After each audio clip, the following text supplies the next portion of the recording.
You are in the community of Guinea, formerly named Guinea Station, on the Richmond, Fredericksburg, and Potomac Railroad. Guinea was a busy Confederate supply base during the Civil War. The Jackson Shrine is the cottage to your left.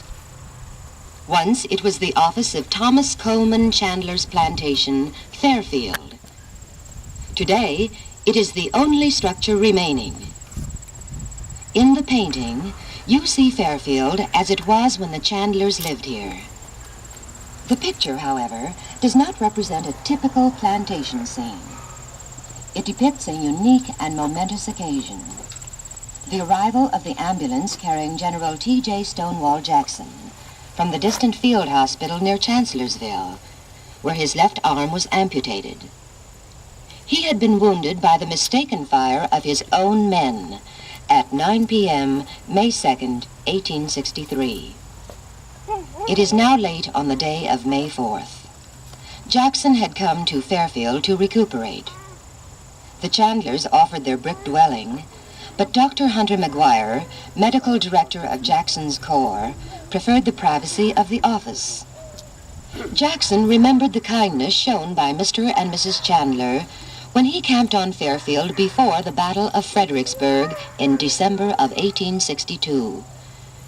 His memories of Guinea at another time were sweeter still, for at the little station in April of 1863, he picked up his wife and infant daughter Julia, who had come to visit his Fredericksburg headquarters. That was his first sight of Julia. The mother and child went to Richmond when the Chancellorsville campaign opened. On this showery evening of May 4th, while Mary Anna Jackson and Julia await transportation, General Jackson's ambulance, with its small cavalcade, winds up the hill here, turns past the log stable, and stops alongside the fence by the office. The stretcher bearers are removing the general from the vehicle. Mr. Chandler stands at the gate to greet his guest. From upstairs in the main house, Mrs. Chandler and her 12-year-old daughter Lucy watch the arrival. Two other Chandler children at the corner of the house, and servants and soldiers look on solemnly. Members of Jackson's staff walk toward the office. Over in the distance, where Jackson's tent was pitched in 1862, are Confederate quartermaster tents and some of the plantation slave quarters.